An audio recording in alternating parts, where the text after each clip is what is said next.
제 발음 이상하지 않죠? 네. 별로 티 안 나죠? 네. 아니 내가 오후에 네. 임플란트 수술해가지고 아, 임플란트 됐어요? 네. 힘드신데 그러면? 네. 네. 약간 제가 컨디션이 지금 아, 해롱 총회 갔다가 어제 저녁 한쯤에 치과 들렸더만 아래쪽 이빨이 자꾸 올라온다고 빨리 해야 된다고. 그럼 아무 예상 없이 갔다 했단 말이죠. 미덕이란 말이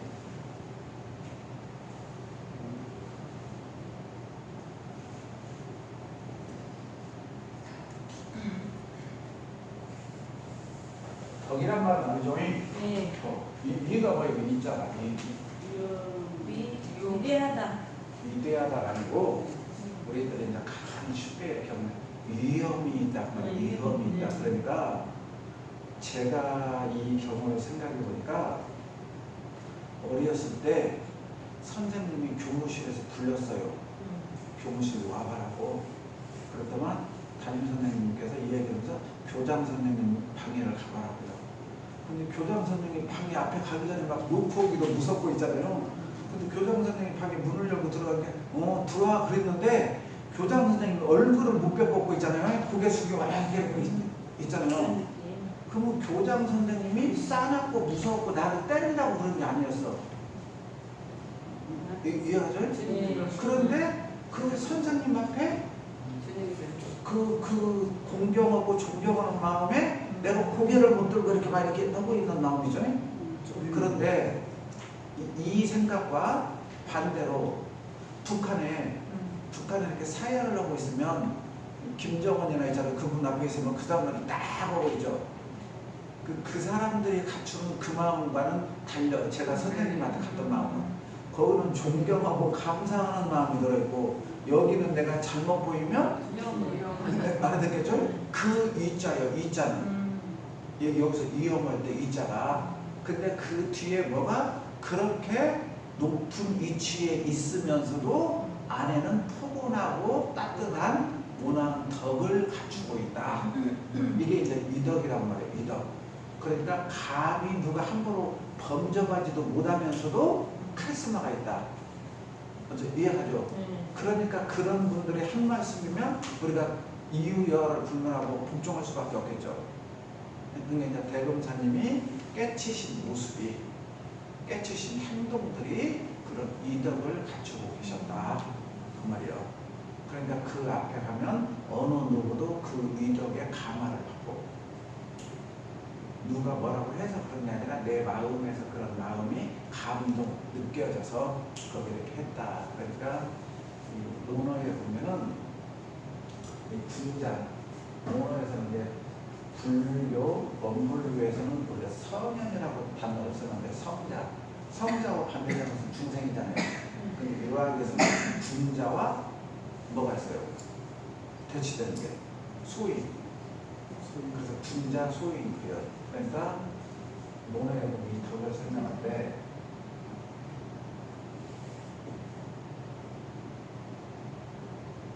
분자지 분용 소인지 초라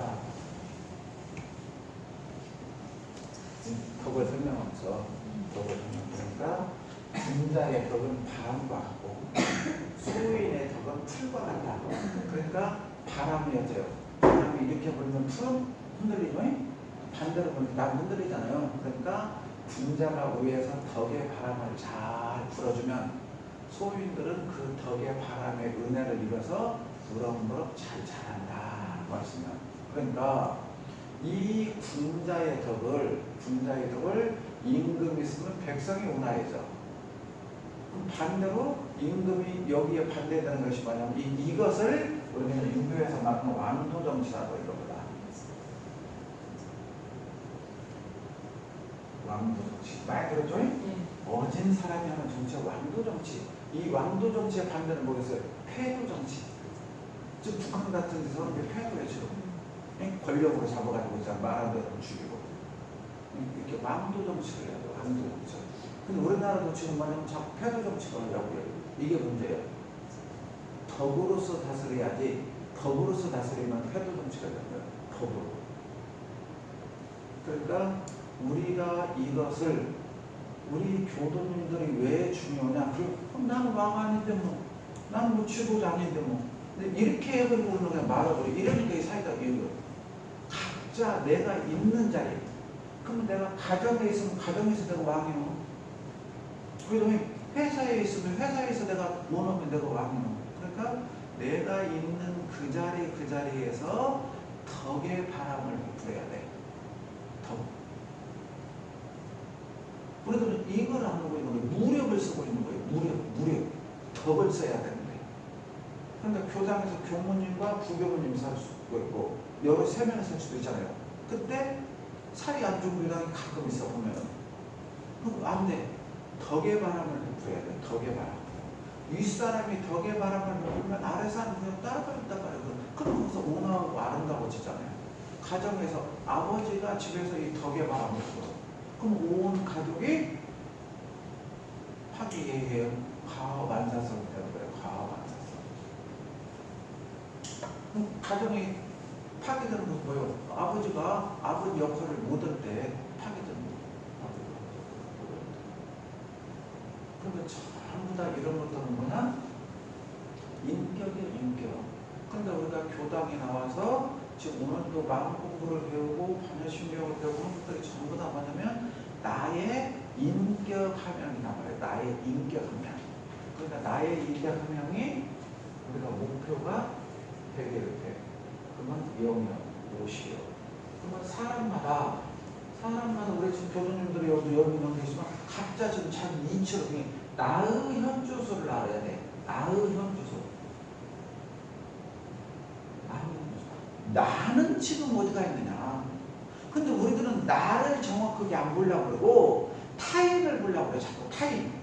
그리고 타인에 대해서 왈부려. 어쩌네 저쩌네 어쩌네. 그래서 달라지는 게 뭐가 있어. 그렇잖아요. 근데 우리들은 전부 타인을 향해서 나를 보려고 하지 않아요. 나를 보려고. 지금 불교와 엄불교, 우리가 엄불교에서 강조하는 것은 내 성품을 잘 쓰자는 거예요. 내 성품. 이게 술성이에요. 알아듣겠죠? 타인의 성품을 쓰자는 게 아니야. 그러니까 요음 축구장에서 대종사님께서 이 세상에서 가장 어리석은 사람이 어떤 사람이요? 나무 마음을 내 마음 같이 쓰려는 사람이 가장 어리석자라고 해서 가장 어리석다. 그러면 오늘 우리가 배워야 될 반야는 뭐예요? 반야. 그죠? 저번 시간에 마하 했잖아요. 마하, 반야, 오늘 반야. 반야라는 게 지혜예요. 그 지혜를 누구를 위해서 써야 되는 거예요? 나를 위해서 써야 된다는 말이에요. 나를 위해서. 그러니까 우리가 여기서 공부하는 것이 나의 반야지혜를 밝히려고 공부하는 것이지 남의 반야지혜를 밝히려고 공부하는 게 아니잖아요. 나의 반야지혜. 그러면 반야지혜가 밝혀지지 않았다는 것은 무지문명이란 말이에요. 무지문명이라는 것은 캄캄하고 어둡다는 말이에요. 그러잖아요. 캄캄하고 어두울 때 전기불을 켜는데 야구장 같은 불을 켠다든가 야구장보다 더 밝은 불을 켜면 더 환히 밝겠죠. 근데 우리 어렸을 때 전기세 아낀다고 화장실에 쓰는 5층짜리 있잖아요. 그러면 pot이 아슬아슬하게 보일 정도지 다른 건 안 보이잖아요. 그것과 똑같다고. 그러면 지금 대종사님, 서가모니 부처님은 이 자리를 오르신 분이야. 지혜의 등불이. 그죠? 그러면 우리들은 지금 여기서 목표치가 여기를 다다르려고 하는 것이지 현재 나는 어디에 있냐고 말이야. 현재 나는 어디에 있느냐. 나의 지혜가 됐든 나의 인격이 됐든 나의 성품을 쓰는 것이 됐든 뭐라고 표현하는 거 그건 중요하잖아요. 나 자신을 아는 것. 그것이 우리가 세계 4대 성령을 누구를 세계 4대 성령이라고 해요? 세계 4대 성령. 세계 4대 성령. 예수, 부처, 그죠? 공자, 소크라테스. 그래요. 그러니까 소크라테스가 가장 우리가 잘 알고 있는 말, 너 자신의 뭘 자각하라? 너 자신의 무지. 여기 나오는 말이죠. 무지. 알지 못함을 알아라. 내가 알지 못하고 있다. 그러니까 나는 여기에 있다라고 아는 거예요. 대단한 공자님께서는 뭐라고 말씀하셨느냐? 똑같은 말이에요. 아는 것은 안다고 하고 모르는 것은 모른다고 하는 사람이 참으로 아는 사람이다. 똑같은 말씀이잖아요. 너 자신이 모르는 것을 아는 것은 참으로 아는 거예요. 나는 내가 부족하다고 아는 사람이 나를 정확히 한 거잖아요. 그렇잖아요? 아는 것은 안다고 하고 모르는 것은 모른다고 해라. 부처님께서는 무명. 이 무명을 밝히는 것이 반야지혜잖아요. 오늘 좀 배워들 반야지혜. 대종사님께서 우리가 윤회를 넣는 목적이 뭐예요? 알지 못하기 때문에. 예? 알지 못하기 때문에 지역을 주는 거잖아요. 소소영령한 인과의 이체를 알고 제 지역이 안 돼요. 안 지잖아요. 그러니까 대종사님께서 뭐라고 내가 깨치고 난 후에는 죄를 안 지으려고 노력했다. 본문에 나오잖아요. 당신이. 깨치기 전에는 나도 인과를 몰랐으니까 나쁜 짓도 했을지 모르겠지만 내가 깨치고 나서 보니까는 나쁜 짓을 안 했다. 어리석은 행동 안 했다고 말이잖아요. 그러니까 어떠한 사상이 되든지 인문학이라는 것은 우리가 종교에서 배우는 것은 전부 다 이거라고 하게 되는 거예요. 이것을 다른 말로 우리가 일종의 성품이라고 해서. 근데 마음이나 성품이랑 똑같다고 그랬잖아요.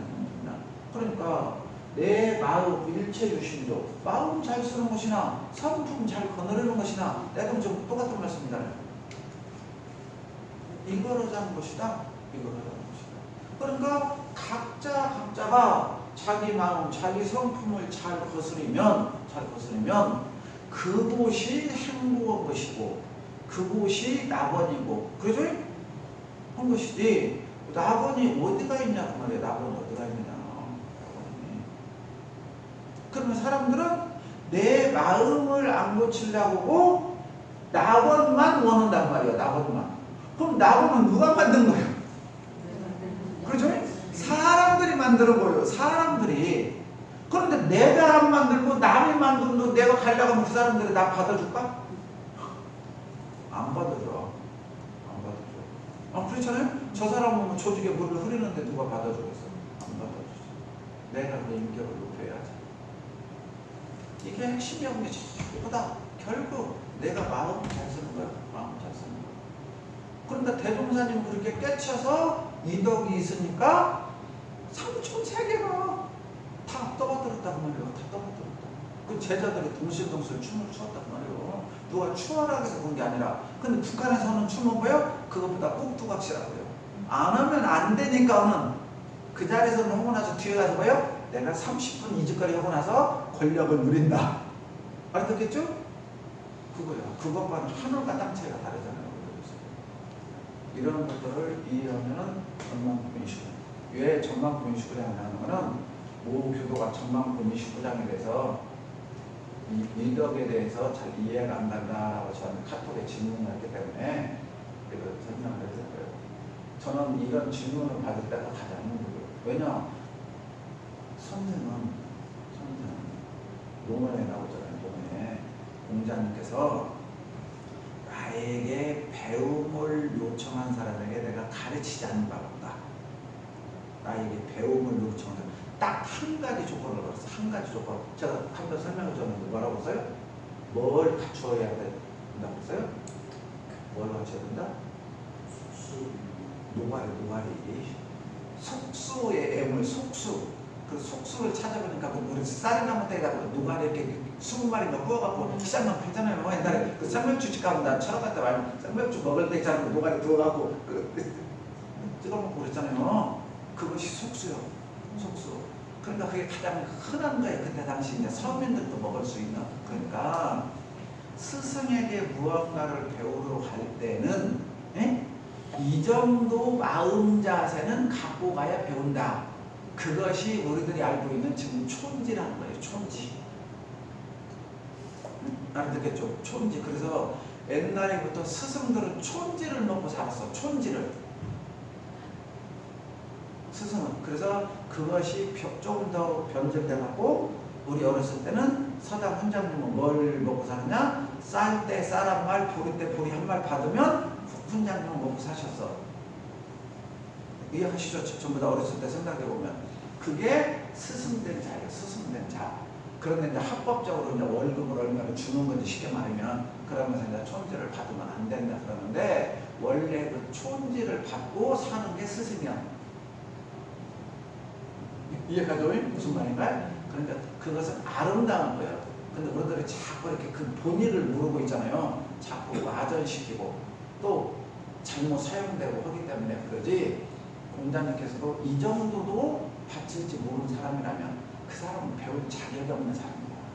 배울 자격이 없는 사람. 남에게 무언가를 배우려면 최소한 저 시장에 흔하디 흔한 속수라도 한 다발 사갖고 있잖아요. 선생님 저 좀 가르쳐 주세요 해야지. 이런 마음도 없는 사람이라면 배울 자격이 없는 사람이야. 또 설령 배워도 잘못된 것을 알았습니다. 그 말씀에 그 속에 들어있는 것인데 이런 것들을 아는 것이 굉장히 중요한데 요즘에는 이런 거 아는 것이 중요한데 야 그 시간에서 어디 가서 돈 벌으라고 그러니까 이 사회가 이렇게 혼란해졌죠. 여기에 인문학의 바탕에서 자연과학이 되어야 그 자연과학이 아름답게 쓰는 거예요. 이게 지금 업무교가 나온 목적이요. 물질이 개별될수록 물질을 활용하고 선도할 수 있는 정신의 세력이 앞서가야만이 이 사회가 아름다워진다는 게 개구의 동기예요.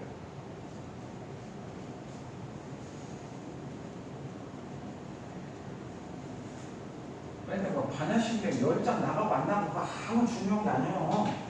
결국 매번 이거 하자는 거예요. 지혜가 넓어져서 뭐 하자고. 지혜가 넓어진 만큼 나도 영특하게 살고 풍요롭게 살고 지혜롭게 살고 다른 사람들에게도 그렇게 베풀어 주자고. 그런데 대종사님 부처님이 반야지혜를 얻어갖고 다시 법을 폈잖아요. 많은 중생에게 너희들도 이렇게 살라고. 이게 뭐예요?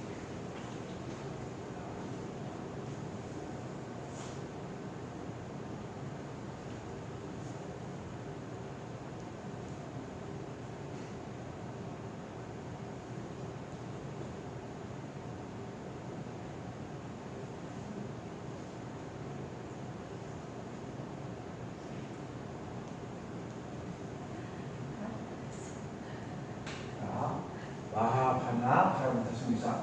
저번에 마하, 신경 얘기해줬죠. 자, 반야, 바람이 있다. 그럼 반야란 말 나와서 반야. 자, 반야란 말도 그 파리어랑 풀어주나요? 그게 그냥 소리 나는 대로 옮겼다고 그러잖아요. 그러니까 반야라는 것으로 따져봤자 아무 뜻이 없어. 마하라는 것도 뜻이 없어. 본래 뜻. 근데 반야라는 것은 그냥 거기는 중국으로 옮기면서 소리 나는 대로 적었을 뿐이지 반야가 뭐다라고 외워갖고는 아무 의미가 없어. 그랬더니 그냥 굳이 옮긴 사람들의 뜻을 종합해보면 반야라는 것은 우리말로 하면 지혜다. 지식이 아니고 지혜. 참 저 사람이 지혜롭다. 우리가 그런 말 많이 쓰죠. 현명하다 할 때 지혜인데 마하가 크다 그러잖아. 크다. 근데 상대가 없는 절대적인 크기다. 그러니까 큰 지혜. 근데 큰 지혜니까 얼마나 큰 지혜예요? 우주와 합치된 지혜. 우주와 합치됐다는 얘기는 뭐예요? 우리가 흔히 말하는 삼라만상, 두두물물, 시방세계 그런 말 많이 쓰잖아요. 그러니까 시방세계에 대해서, 삼라만상에 대해서, 두두물물에 대해서 모르는 게 없다. 이렇게 알면 가장 쉬워요. 그냥 거기 해석한 사람 보면 그냥 유식언말 겁나게 써서 참 읽어보면 유식언말. 근데 제가 딱 요약하면 우주 삼라만상에 있잖아요. 모든 거에 대해서 있잖아요. 다 내가 다 달관했다. 그 이치를 다 터득했다. 그러면 너무 쉽게 들어줘. 근데 우리는 얼마 맞고 말아요?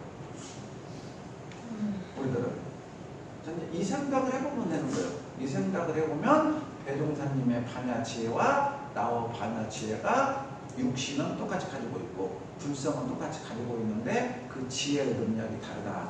그러면 이것을 이렇게 한번 너무 막연한 것 같으면은 각자 집에 전부 다 컴퓨터 있잖아요. 사무실에 됐건 어디가 컴퓨터 있죠.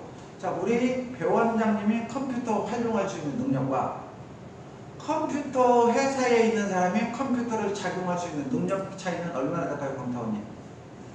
많이. 설명할 수가 없겠죠. 바닷개구리가 우물안 개구리하고 이 얘기 하기 싫어서 그냥 가는 거하고 똑같지. 뭔 차이 난다고 따지고 말고 할 수가 없겠죠. 어째 이해하시죠? 예. 제가 바둑을 잘 둬요. 바둑을 잘 둬가고 아마추어 다녀.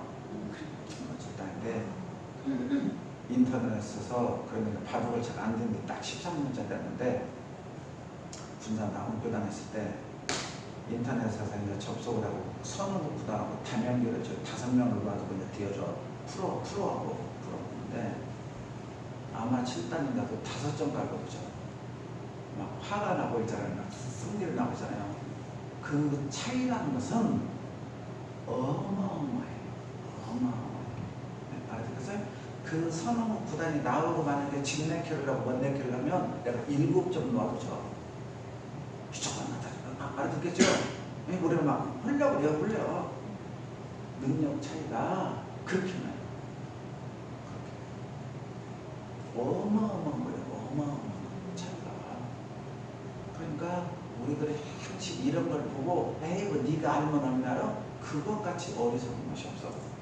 건 모양은 나와 똑같아요. 건 모양은 밥 먹고 똥 싸고 뭐 마르는 것은 나하고 건 모양은 똑같은데 그 사람 내면의 세계에서 있잖아요. 그 활용하는 능력이라는 것은 정말 상상을 초월하는 거예요. 상상을 초월해요. 우리들은 이런 걸 빨리 인정을 할 줄 알아야 돼. 그런 사람들은 겉모양 똑같은 게 아니라고 그래요. 내가 저 사람보다 돈 좀 많이 가지고 가고 옷 좀 깨끗하게 입은 것 같으면 무시해요. 우리가 이런 경우가 아주 많아요. 겉모습 보고 평가하고. 어마어마한 거예요. 그러니까 부처님께서 깨달으신 지혜는 크다고 말하면 이상할 정도단 말이에요. 크다는 것은 작은 것이 있기 때문에 큰데 여기서 크다는 것은 크고 작다까지 뛰어넘어 버리는 크다. 그러니까 얼마나 크냐, 얼마나 큰지를 모르고 크다 그냥. 이 지혜도 얼마나 넓은 지혜고 큰 지혜냐. 땅속으로 따진다면 얼마나 들어가는지도 모르고, 그죠? 넓이로 따지면 얼마나 넓은지도 모르고, 이로 높이로 따지면 얼마나 높은지도 모르고. 그래서 여기다 하나 쓴 게 무한대. 무한대 하면 알았겠죠? 끝이 없는 지혜다. 끝이 없는 지혜. 그 다른 말로 무르지혜, 샘솟는 지혜. 마르지 않는 물하고 똑같다. 지혜가 끝이 있는 게 아니라 그 무르지혜다. 반야지혜다. 그렇게 설명을 해놨어요. 이것도 뭐냐? 우리들이 알 수 있는, 중생들이 알 수 있는 단어로 쓴 거예요. 그러니까 어마어마한 지혜다 그 말이에요. 지혜다. 지혜. 그러니까 우리들이 아까 얘기했던 컴퓨터를 만든 사람의 컴퓨터 능력과 나의 능력으로 생각해봐요. 그러면 컴퓨터를 만든 사람 능력이 아까 100이라고 치면 나는 과연 컴퓨터를 5% 나올까? 3% 나올까? 10% 나올까? 20% 나올까? 그러죠? 자, 그 예를 들어주기 위해서 인류 역사상 가장 똑똑하다는 사람이 누구라고 표현해요? 지금까지?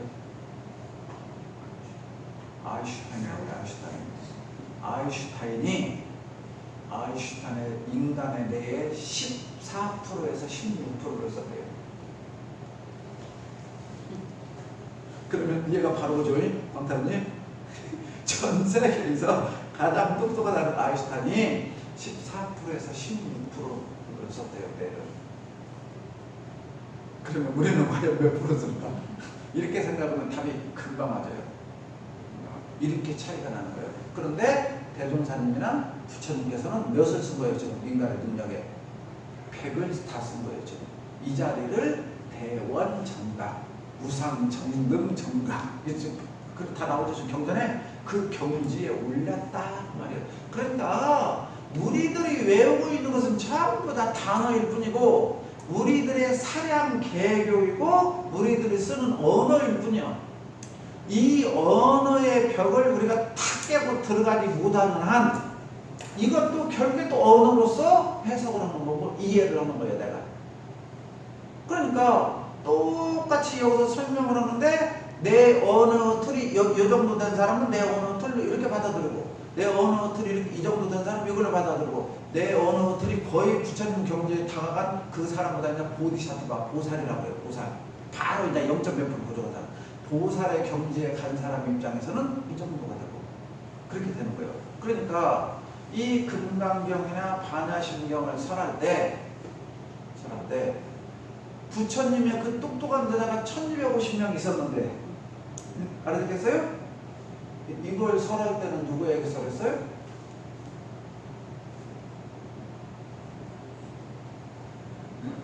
사례자에게 설했고 금강경을 설할 때는 수고에게 설했어요. 알아듣겠어요? 왜냐? 알아들을 수 있는 제자가 이 제자밖에 없는 거야. 이 말을 알아들을 수 있는 제자가. 부처님 밑에 내노라는 기라성 같은 제자가 많이 계시는데 그 많은 제자들 중에서 이 법문을 알아들을 수 있는 제자는 사리자밖에 없었다는 말이에요. 사리자. 그래서 부처님은 10대 제자의 사리자가 지혜 제1의 제자, 수고리가 공짜리 금강경은 공이라고 했잖아. 공돌이의 1인자가 수고리고 사리자가 지혜의 1인자다. 그러니까 우리들이 감이 있잖아요. 감이 이런 경전을 본다는 것 자체가 굉장히 성스럽고 굉장히 존엄하고 굉장히 위대하신 경전을 우리가 보는 거예요. 그러니까 일원상 사원문이나 반야심경이나 이런 경전만을 수지 독속만, 수지라는 것은 받들어서 외우기만 뜻은 몰라도 수지 독속만 하더라도 그 공덕이 상상을 초월한다라고 경전에 보면 나와 있어요.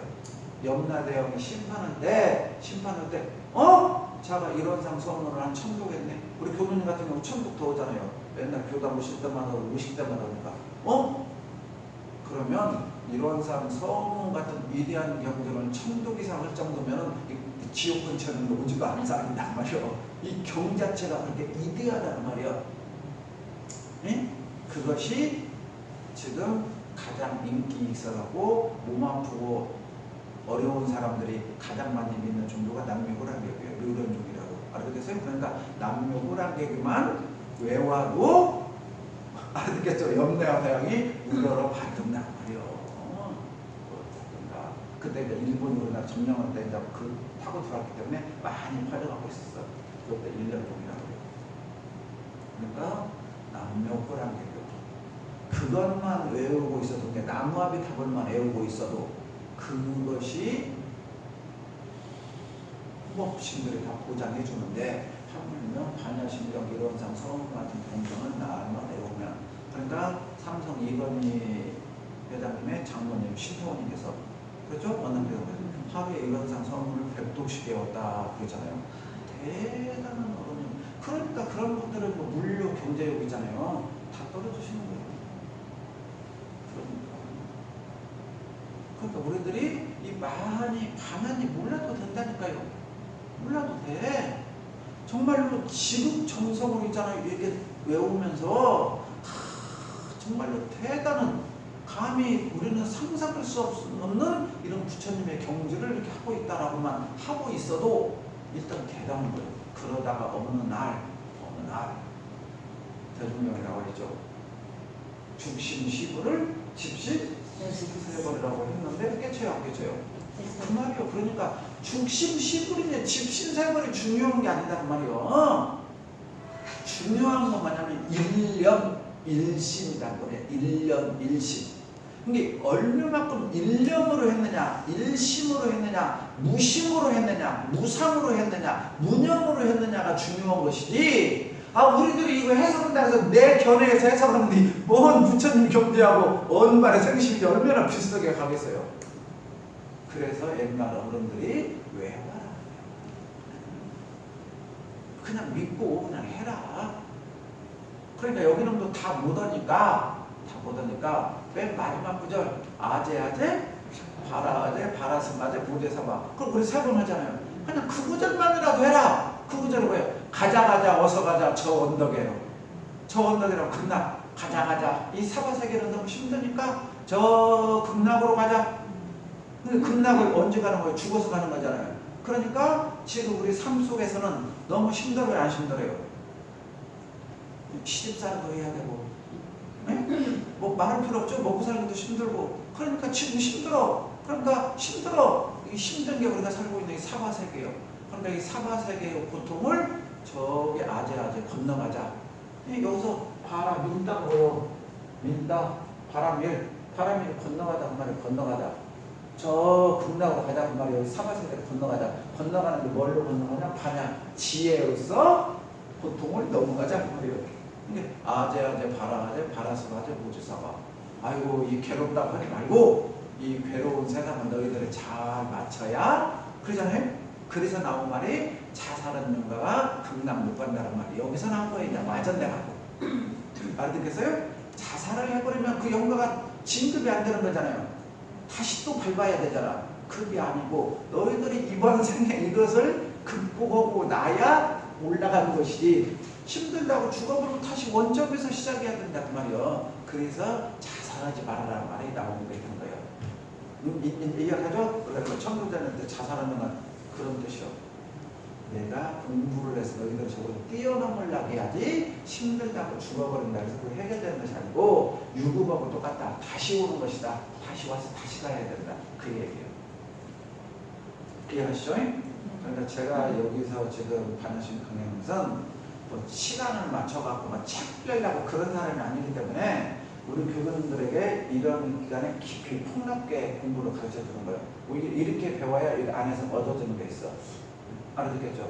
그래야 나중에 반야신경이 다 끝나고 나면 완전 이해가 맞아. 그냥 여기는 그냥 원은 이런 것이다 하고 짤막짤막 가버리면 아무 의미가 없어 그게. 왜냐면 교수님들 의식의 수준이 점점 바닥에서 이렇게 올라오면서 토목공사도 해야 되고 다 거치고 있잖아요. 하면서 실력이 쌓여야지. 그렇지 않으면 듣는 순간만 반짝하고 나서 그냥 가면 없어. 그래서 여기서 반야예요. 그럼 오늘은 반야에 대해서 세 가지가 설명을 해놨어. 세 가지. 첫 번째는 실상 반야라는 것이 있어요. 두 번째는 간조 반야라는 것이고, 세 번째는 방편 반야라는 것이죠. 방편 반야. 여기서 문자 반야라고 해요. 반야를 설명하면서 알아듣기 쉽게 이렇게 설명을 했어요. 그럼 화엄경에 보면은 여기가 뭐냐? 우리 원불교로 보면 원불교를 먼저 이해를 해야 돼. 자, 원불교 표어 삼각문화라고